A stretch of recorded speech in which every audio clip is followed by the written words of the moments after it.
Hello guys, welcome back to our YouTube channel pharmacy. आज के इस वीडियो लेक्चर में हम जानेंगे कि सेल वॉल क्या होती है, सेल ऑर्गेनल्स क्या होते हैं और एंडोमेम्ब्रेन सिस्टम क्या होता है। हमने हमारी प्रीवियस वीडियो लेक्चर्स जो थे उनमें कवर किया था सेल के ऊपर। हम एक्चुअली में 2 वीडियो लेक्चर्स ऑलरेडी ले चुके हैं, ये 3rd लेक्चर है, जिसके अंदर हमने इससे पहले वाले लेक्चर्स जो है उनमें हमने देखा कि सेल क्या होती है, सेल कितने प्रकार की होती है। फिर हमने देखा कि इवोल्यूशन के अंदर सेल किस तरह से डेवलप हुआ, थोड़ा सा इसका भी पार्ट हमने कवर किया। उसके बाद हमने नेक्स्ट लेक्चर में देखा कि सेल मेम्ब्रेन क्या होती है, सेल मेम्ब्रेन के हमने पार्ट्स देखे। उसके बाद में अब हम इस लेक्चर में देखेंगे कि सेल वॉल क्या होती है, ऑर्गेनेल्स क्या होती है और एंडोमेम्ब्रेन सिस्टम क्या होता है।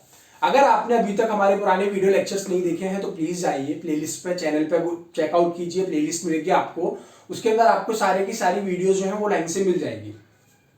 जाइए देखिए और प्रीवियस वीडियो लेक्चर देखना ना भूलें ताकि आप लिंक बना पाएं कि हम अभी क्या पढ़ रहे हैं और एक रफ आइडिया आपको, एक रिफ्रेश मिल जाए कि अभी हम कहां पे स्टैंड कर रहे हैं। ठीक है, तो without any delay let's start. अब जैसे कि अगर हम बात करें कि सेल वॉल क्या होती है, जब हमने देखा कि सेल मेम्ब्रेन क्या होती है, सेल मेम्ब्रेन जो आउटर मोस्ट लेयर होती है जिसमें हमने डिफरेंट मॉडल्स देखे थे, सिंगर एंड निकोलसन के द्वारा दिया गया फिल्मोजिक मॉडल का डायग्राम भी देखा था, जहां पे हमने ये देखा था कि सेल टू सेल इंटरेक्शन जो होती है, सेल टू सेल रिकॉग्निशन का काम सेल मेम्ब्रेन का होता है। सेल वॉल के अंदर अगर हम बात करें तो सेल वॉल जो होती है नॉन लिविंग होती है, रिजिड होती है, और उसके बाद में क्या करती है कि आउटर मोस्ट शेल जो होती है, जो आउटर मोस्ट कवरिंग होती है, मान लीजिए यहाँ पे एग्जांपल मैंने लिया है बैक्टीरिया का, बैक्टीरिया के अलावा भी जो दूसरी सेल्स होती हैं उनकी आउटर मोस्ट शेल जो होती है या फिर आउटर मोस्ट कवरिंग जो होती है वो सेल वॉल बनाती है। सेल वॉल जनरली 3 प्रकार की होती है, primary cell wall, secondary cell wall, tertiary cell wall. ये एक्चुअली में इनका जो आप बोल रहे हैं कि इनको जो डिफरेंशिएट किया गया है एक्चुअली में उनके डेवलपमेंट के बेसिस पर किया गया है। प्राइमरी वॉल जो होती है ये न्यूली फॉर्म वॉल होती है, जैसा कि आप देख रहे हैं कि आउटर मोस्ट शेल है, या ये जो आप डायग्राम देख रहे हैं इसमें सेंटर में आप देख रहे हैं साइटोप्लाज्म में, कंसिडर करके चलिए this is cell, this is cytoplasm centre में, और इसके चारों तरफ देख रहे हैं आप ये सेल वॉल है। इसकी जो सबसे आउटर मोस्ट लेयर है वो प्राइमरी सेल वॉल है। सेल के अंदर से मटेरियल, साइटोप्लाज्म में से मटेरियल धीरे धीरे निकलेगा, डिपॉजिट होगा सेल वॉल के ऊपर, जिसके बाद क्या होगा कि सेल वॉल के ऊपर जब देखो प्राइमरी सेल वॉल जो है वो थिन और इलास्टिक नेचर की होती है। अब उसकी इलास्टिसिटी कहां पर चली गई और थिन नेचर जो था वो थिन से थिक और रिजिड किस तरह से हुआ। ये जो आउटर मोस्ट लेयर आप देख रहे हैं इसमें क्या, ये प्राइमरी वॉल है, इसमें जब धीरे धीरे साइटोप्लाज्म में से मटेरियल निकलेंगे, इसके ऊपर जब डिपॉजिट होना चालू होंगे तो जब भी कोई थिन लेयर होती है अगर उस पर मटेरियल्स का आप डिपोजिशन करते जाएंगे तो वो क्या होगी, वो थिन से धीरे धीरे थिक बन जाती है। थिन जो होता है, थिन पेपर अगर आप देखें, थिन पेपर को फ्लैटर करना आसान होता है, क्यों? क्योंकि उसके अंदर इलास्टिसिटी होती है, वो इलास्टिक नेचर का होता है ना। फ्लैटर करना आसान है, वो मूवमेंट कर पाएगा। लेकिन अगर इलास्टिक है मतलब अगर आप उसको तानते हैं, मतलब अगर आप उसको खींचते हैं तो रबर की तरह खींच जाएगा। लेकिन वहीं पे अगर आप किसी रिजिड या फिर थिक बॉडी को अगर आप इलास्टिक समझ के अगर आप उसको खींचे तो क्या वो खींचेगा? नहीं खींचेगा। क्यों? क्योंकि वो इलास्टिसिटी अपनी लॉस कर चुका है। तो primary cell wall secondary cell wall में कन्वर्ट होती है और secondary cell wall tertiary cell wall में कन्वर्ट होती है। टर्शरी सेल वॉल जो होती है जनरली जिम्नोस्पर्म्स के अंदर पाई जाती है। अब बात आती है कि जिम्नोस्पर्म क्या है, that's not our topic here, but मैं आपको एक छोटा सा पॉइंट बता देता हूँ कि जिम्नोस्पर्म जो होता है वो बेसिकली एक प्लांट जो होता है, मतलब प्लांट्स जो है उनकी एक कैटेगरी जो होती है उसको बोलते हैं जिम्नोस्पर्म, जिसके अंदर हम प्लांट्स के बारे में देखते हैं। जब प्लांट्स का इवोल्यूशन देखेंगे तो आप उसमें समझेंगे कि किस तरह से लोअर प्लांट से लेके किस तरह से हाईली कॉम्प्लेक्स प्लांट्स में वो कन्वर्ट हुए हैं। तो उस दौरान आप जिम्नोस्पर्म से भी गो थ्रू करेंगे। ठीक, यहाँ पे तो ये हमने बात की सेल वॉल के बारे में। लेकिन अगर अब हम बात करें कि मिडिल लेमेला क्या होता है, तो ये आप जो देख रहे हैं जो 2 सेल्स होती हैं, ये सेल वॉल है, ये सेल मेम्ब्रेन, ये सेल मेम्ब्रेन के बाहर सेल वॉल। अब ये जो सेल वॉल है, सेल वॉल दूसरी सेल वॉल के बीच में जो 2 सेल्स होती हैं, जब 2 सेल्स आपस में जुड़ेंगी, सेल वॉल डायरेक्टली अटैच तो होगा नहीं, तो उनके बीच में एक लेयर होती है जिसको बोलते हैं मिडिल लेमेला। और ये मिडिल लेमेला जनरली कैल्शियम और मैग्नीशियम से मिलकर बना हुआ होता है। और ये जो है sorry, this is the common layer between cells, 2 cells. अगर हम बात करें कि सेल वॉल का क्या फंक्शन होता है, तो सेल वॉल क्या आप देख रहे हैं कि सेल वॉल जो है पहले तो थिन इलास्टिक है, धीरे धीरे चेंज हो रहा है रिजिड और थिक में। अब कोई चीज अगर रिजिड और थिक हो रही है और अगर वो एक शेप एक्वायर अगर कर रही है किसी भी शेप को, तो जाहिर सी बात है कि वो किसी भी सेल को एक शेप प्रोवाइड कराएगी। तो सेल वॉल का फंक्शन है कि प्रोवाइड कराती है शेप सेल को, और उसके बाद क्या करती है कि जो मैकेनिकल डैमेज होता है, जब ये थिक हो रही है तो मतलब उसके अंदर क्या है कि मैकेनिकल डैमेज जो होता है, जब भी कोई किसी भी सेल के ऊपर अगर मैकेनिकल शॉक लग रहा है तो उस मैकेनिकल शॉक से प्रिवेंट करने के लिए सेल वॉल हेल्प करता है, ताकि जब मैकेनिकल उनके ऊपर जब मैकेनिकल प्रेशर लगे तो उसके द्वारा डैमेज ना हो। उसके बाद में क्या करता है कि सेल वॉल जो होती है ये सेल टू सेल इंटरेक्शन में हेल्प करता है। हमने देखा था पिछले लेक्चर में कि जो सेल मेम्ब्रेन होती है that actually helps in cell to cell recognition, एक सेल से दूसरे सेल को रिकॉग्नाइज करने में सेल वॉल जो सेल मेम्ब्रेन होती है वो हेल्प करती है। लेकिन ये जो सेल वॉल होती है ये एक सेल से दूसरी सेल किस तरह से इंटरेक्शन करती है उसमें हेल्प करती है। उसके बाद में क्या होता है कि जैसे मान लीजिए सेल मेम्ब्रेन जो है एक मैक्रोमोलिक्यूल्स और माइक्रोमोलिक्यूल्स दोनों डिफरेंट है। मैक्रोमोलिक्यूल्स मतलब कि वो मॉलिक्यूल्स जिनका साइज बड़ा है मतलब मैक्रो, और माइक्रो मतलब छोटे साइज के मॉलिक्यूल। तो छोटे साइज के मॉलिक्यूल जो होंगे वो इजीली गो थ्रू कर जाएंगे, लेकिन जो मैक्रो मॉलिक्यूल्स होते हैं उनके लिए सेल वॉल जो होती है बैरियर का काम करती है। अब हम बात करते हैं कि सेल ऑर्गेनेल्स क्या होती है। Cell organelles basically metabolically active जो ऑर्गेनेल्स होते हैं, ऐसे जो लिविंग स्ट्रक्चर्स होते हैं साइटोप्लाज्म के अंदर, वो होती हैं सेल ऑर्गेनेल्स। अब हम बात करते हैं कि एंडोप्लाज्मिक रेटिक्यूलम क्या होता है। एंडोप्लाज्मिक रेटिक्यूलम का सिंपल सा मतलब ऐसा है कि 3 से 4 जो ऑर्गेनेल्स हैं वो आपस में जब एक कोऑर्डिनेटेड सिस्टम में काम करती हैं, जब भी वो एक कोऑर्डिनेटेड वे में काम करती हैं, फॉर एग्जांपल जैसे कि अभी हम बात कर रहे हैं सिस्टम की, जैसा कि हमने फर्स्ट लेक्चर जो देखा था इंट्रोडक्शन टू ह्यूमन बॉडी में, वहां पे हमने बात की थी कि हमारा मसल सिस्टम जो है या फिर हमारा जो कोऑर्डिनेटेड सिस्टम है उसको हम नर्वस सिस्टम प्लस जो हमारे जो एंडो सिस्टम जो होता है, जो हार्मोनल सिस्टम होता है, वो किस तरह से हमारे आपस में इंटरेक्ट करता है हमने देखा था। तो ठीक उसी प्रकार से जब वो आपस में कोऑर्डिनेट करती है तो उनको हमने कोऑर्डिनेटेड सिस्टम बोला था। इसी प्रकार से क्या होता है कि जो एंडोमेम्ब्रेन सिस्टम होते हैं इनमें कुछ मेम्ब्रेन बाउंड ऑर्गेनेल्स होती हैं जो कि कोऑर्डिनेटेड मैनर में काम करती हैं, उनको बोलते हैं endomembrane system. Endomembrane system generally 4 organelles से मिलकर बना होता है। पहला होता है एंडोप्लाज्मिक रेटिक्यूलम, दूसरा होता है गोल्जी बॉडी, तीसरा होता है लाइसोसोम, चौथा होता है वैक्यूल्स। ठीक, अगर हम बात करें कि एंडोप्लाज्मिक रेटिक्यूलम क्या होता है, एंडोप्लाज्मिक रेटिक्यूलम क्या होता है कि जब भी आप सेल का डायग्राम देखेंगे तो न्यूक्लियस जो होती है, न्यूक्लियस के आसपास से एक स्ट्रक्चर ऐसा वेव लाइक स्ट्रक्चर निकलते हैं, वेव लाइक स्ट्रक्चर्स निकलने चालू होते हैं और वो एक मतलब आप ऐसा बोल सकते हैं कि ऐसा thin reflected disc like structures होते हैं जो न्यूक्लियस की सराउंड करते हैं, न्यूक्लियस को सराउंड करते हैं, तो वो होते हैं एंडोप्लाज्मिक रेटिक्यूलम। ठीक, एंडोप्लाज्मिक रेटिक्यूलम जनरली 2 प्रकार के होते हैं। पहला होता है रफ एंडोप्लाज्मिक रेटिक्यूलम, दूसरा होता है स्मूथ एंडोप्लाज्मिक रेटिक्यूलम।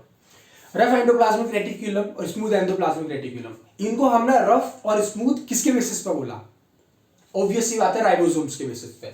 जो रफ एंडोप्लाज्मिक रेटिक्यूलम्स होते हैं इनकी जो वॉल होती है उसके ऊपर राइबोसोम स्टिक होते हैं। जैसे मान लीजिए दिस इज दी वॉल, अगर इसके ऊपर कोई राइबोसोम नहीं अटैच है तो दिस इज दी स्मूथ, ये स्मूथ है, इसलिए इसको हमने बोला स्मूथ एंडोप्लाज्मिक रेटिक्यूलम की कैटेगरी में रखा। लेकिन अब मैं क्या करूं कि राइबोसोम्स जो हैं, सपोज दीज आर राइबोसोम्स, मैंने यहाँ पे कुछ राइबोसोम्स को इस तरह से अटैच कर दिया, लेकिन क्या अब वो स्मूथ रहे? नहीं, अब वो रफ हो गए हैं क्योंकि उनके ऊपर राइबोसोम लगे हुए हैं। क्या वो स्मूथ है? नहीं। तो इसीलिए हमने इनको रफ एंडोप्लाज्मिक रेटिक्यूलम की कैटेगरी में रखा। मतलब ऐसी जो एंडोप्लाज्मिक रेटिक्यूलम जिनके ऊपर आपके जो अगर राइबोसोम प्रेजेंट नहीं है तो स्मूथ एंडोप्लाज्मिक रेटिक्यूलम, अगर उनकी सरफेस पर राइबोसोम्स अटैच हैं तो उनको बोलते हैं rough endoplasmic reticulum.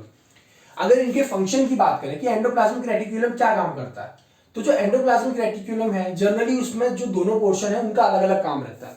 Rough endoplasmic reticulum जो है, ये रफ एंडोप्लाज्मिक रेटिक्यूलम ये प्रोटीन सिंथेसिस में काम करता है। क्यों? क्योंकि हम जानते हैं कि राइबोसोम जो होता है वो प्रोटीन सिंथेसिस में काम करता है। इसका मतलब कि उनकी सरफेस पर राइबोसोम है, मतलब कि वो राइबोसोम जो होगा वो प्रोटीन सिंथेसिस में काम करेगा। इट मींस कि जो रफ एंडोप्लाज्मिक रेटिक्यूलम है उसी की सरफेस पे तो राइबोसोम अटैच है।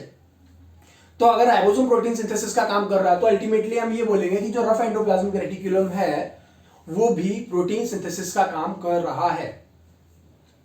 आई होप आपको समझ में आ रहा होगा।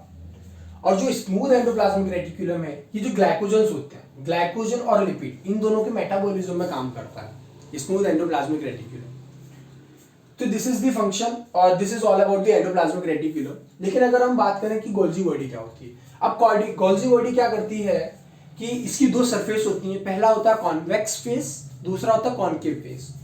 कॉन्वेक्स फेस को हम बोलते हैं सिस फेस, और ये जो फॉर्मिंग फेस है इसी को सिस फेस बोलते हैं। और जो ट्रांसफेस होता है इसको बोलते हैं मैच्योरिंग फेस। गोल्जी बॉडी के 2 पार्ट्स होते हैं, एक convex phase, concave phase. Convex phase जो होता है उसको फॉर्मिंग फेज बोलते हैं और कॉनकेव फेज को हम मैच्योरिंग फेज बोलते हैं, मैच्योरिंग फेज। इसके बाद क्या होता है कि लाइसोसोम आते हैं। लाइसोसोम का क्या काम होता है? लाइसोसोम एक बैग लाइक स्ट्रक्चर्स होते हैं। लाइसोसोम एक बैग लाइक स्ट्रक्चर होता है जिनके अंदर क्या होता है, बहुत सारे एंजाइम्स प्रेजेंट होते हैं। एंजाइम्स क्या होते हैं? एंजाइम्स आर दूस कैटलिस्ट। एंजाइम्स वो कैटलिस्ट होते हैं जो किसी भी रिएक्शन की रेट ऑफ रिएक्शन को मल्टीपल टाइम इंक्रीज कर देते हैं, उनको बोलते हैं एंजाइम्स। तो ऐसे एंजाइम्स इनके अंदर प्रेजेंट होते हैं। तो अगर हम मान लीजिए ये एंजाइम्स जो होते हैं, एंजाइम्स जो हैं ये दोनों प्रकार के डाइजेशन के लिए पॉसिबल होगा, रेस्पॉन्सिबल होगा। मतलब कि जब भी कोई एक्स्ट्रा एडिशनल या फिर कोई जो मतलब ऐसा कोई भी पोर्शन सेल के अंदर या ऐसा कोई भी यूनिट जो किसी काम की नहीं है, उसको अगर हमें हटाना है सेल में से, तो उसका काम जो होगा वो लाइसोसोम्स का होगा। लाइसोसोम्स जो होते हैं ये डाइजेशन का काम कर देते हैं किसी भी सेल को। अब इसमें दो प्रकार के साइटोसिस आ जाते हैं, एक तो होता है फैगोसाइटोसिस और एक होता है पिनोसाइटोसिस। फैगोसाइटोसिस का मतलब होता है सेल को पूरा एंगल्फ कर लेना। पिनोसाइटोसिस मतलब सेल फूड, सेल ईटिंग जो होती है उसको बोलते हैं फैगोसाइटोसिस। और जो पिनोसाइटोसिस होता है उसका मतलब पिनो, नाम में ही आ रहा है पिनो मतलब पीना, मतलब कि ड्रिंक करना, उसको बोलते हैं सेल ड्रिंकिंग। ठीक। और जो लाइसोसोम्स होते हैं ये डाइजेशन करेंगे, ultimately they recover that portion और उस चीज को रिमूव कर देंगे। अब इसके बाद में ये जो तीनों की तीनों प्रोसेस होती है, यहां से जब भी कोई एक्स्ट्रा एडिशनल या जो डाइजेस्टिव जो वेस्ट मटेरियल निकला वो कहाँ जाएगा? अब जो सेल्स हैं, अब सेल के अंदर क्या वैक्यूल्स हैं, ये वैक्यूल जो है ये क्या काम करता है? जनरली स्टोरेज का काम करता है। जरूरी नहीं है कि वेस्ट मटेरियल्स जो हो उन्हीं को ये वैक्यूल्स काम करे, उसी में वो उनको स्टोरेज का काम करे। प्लांट सेल्स जो होती है उनके अंदर स्टोरेज का काम करता है, लेकिन एनिमल सेल के अंदर जो वैक्यूल्स होते हैं वो अलग अलग प्रकार के वैक्यूल्स होते हैं, जैसे कि गैस वैक्यूल्स हो गया और भी कई वैक्यूल्स होते हैं। और अमीबा के अंदर जो होता है वो फैगोसाइटोसिस ये वैक्यूल्स ही करता है। तो एंगल्फिंग का काम जो होता है वो स्यूडोपोडिया जो होते हैं जो बनते हैं, उसके बाद में वैक्यूल क्रिएट होता है। जैसे मान लीजिए फूड पार्टिकल आया, तो फूड पार्टिकल जब ये आ रहा है धीरे धीरे, तो इसको ये स्यूडोपोडिया इसके निकलेंगे, स्यूडो मतलब झूठे, पोडिया मतलब लेग्स मतलब झूठे पैर निकलेंगे और ये इसको इंगल्फ कर लेगा। तो ये अंदर क्या बना, ये जो कैविटी फॉर्म हुई है वैक्यूल बन गया, इसके अंदर फूड पार्टिकल है। तो वैक्यूल जो है जनरली डिपेंड्स कि वैक्यूल का क्या काम है, वो सेल टू सेल डिपेंड और सेल टू सेल वेरी करता है। ठीक। तो अब ये तो हो गया इनके अब तो हमने इनके बारे में देख लिया कि endoplasmic reticulum, Golgi body, lysosome और वैक्यूल्स क्या होते हैं, इनका क्या फंक्शन होता है। लेकिन अब हमें ये कैसे पता पड़ेगा कि ये कोऑर्डिनेटेड सिस्टम है? यहां पे मैंने लिखा है कि कोऑर्डिनेटेड फंक्शन करते हैं। किस तरह से करता है देखिए मैं बताता हूं। एंडोप्लाज्मिक रेटिकुलम, जब भी कोई सेल है, सेल के न्यूक्लियस कंसीडर करिए कि एक सेल है, सेल का न्यूक्लियस है, उस न्यूक्लियस के चारों तरफ क्या है? Endoplasmic reticulum. सेल के न्यूक्लियस से कोई पोर्शन बाहर निकल के आया एंडोप्लाज्मिक रेटिकुलम में, वहां पे आपकी प्रोटीन सिंथेसिस हुई। प्रोटीन सिंथेसिस के बाद में क्या होगा? जब भी कोई मटेरियल निकला एंडोप्लाज्मिक रेटिकुलम से, तो वो एंडोप्लाज्मिक रेटिकुलम से निकलकर गोल्जी बॉडी में जाता है। और गोल्जी बॉडी में जब वो मटेरियल जाता है तो पहले उसका काम होता है पैकेजिंग का, मतलब कि फॉर्मिंग फेज। तो उसकी जो कॉन्वेक्स फेज होती है, एंडोप्लाज्मिक रेटिकुलम जो होता है वो उससे जस्ट अटैच होता है गोल्जी बॉडी नीचे के साइड में, जहां पे एंडोप्लाज्मिक रेटिकुलम से अगर कोई भी मटेरियल निकलता है तो गोल्जी बॉडी में एंटर करता है। गोल्जी बॉडी की जो आप ये कॉन्वेक्स फेज देख रहे हैं, इससे वो इंटरेक्ट करता है। तो इसमें एक बैग लाइक स्ट्रक्चर क्रिएट हो जाता है, जिसके बाद में वो क्या होता है? फॉर्म करते हैं वेसिकल्स को, या फिर प्रोडक्ट फॉर्म होता है। अब उस प्रोडक्ट फॉर्म में क्या होता है कि जब ये कॉन्वेक्स फेज से वो धीरे धीरे ट्रांसफर होता है कॉनकेव फेज की तरफ। मतलब कि जब वो प्रोडक्ट बना तो वो धीरे धीरे मैच्योरिंग फेज पर जाएगा, वो प्रोडक्ट मैच्योर होगा।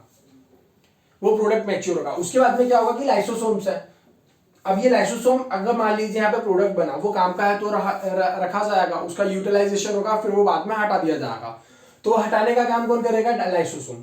उसके बाद में स्टोरेज का काम कौन करेगा? वैक्यूल्स। मतलब कि वो एक्स्ट्रा जो निकला, प्लांट सेल के केस में देखेंगे तो अगर वो एक्स्ट्रा जो मतलब वेसिकल्स जो थे जो डिस्ट्रॉय हो गए, फैगोसाइटोसिस उनका कर दिया हमने, तो वो वैक्यूल्स में क्रिएट हो जाएंगे। वो क्रिएट नहीं होंगे एक्चुअली, वो वैक्यूल्स में स्टोर हो जाएंगे। तो this is all about the endomembrane system. I hope आपको मेरी वीडियो पसंद आई होगी। अगर आपको मेरी वीडियो पसंद आई हो तो प्लीज लाइक शेयर सब्सक्राइब करना ना भूलें। हमको अभी प्लीज सपोर्ट करिए गाइज। और अभी तक जिन लोगों ने हमको सपोर्ट किया है, I am very very thankful to all of them. So अगर आपको लगता है कि हमारे कंटेंट में थोड़ा सा कमी हो रही है या मेरा बोलने का तरीका जो है वो थोड़ा सा फास्ट है, तो प्लीज कमेंट करके जरूर बताइए हमें। और अगर आपको लगता है कि हमें इम्प्रूवमेंट की और ज़रूरत है तो please feel free to comment. So I hope आपको मेरा वीडियो लेक्चर पसंद आया होगा। और मिलते हैं नेक्स्ट वीडियो लेक्चर में। तब तक के लिए be safe and be happy. Thank you very much guys.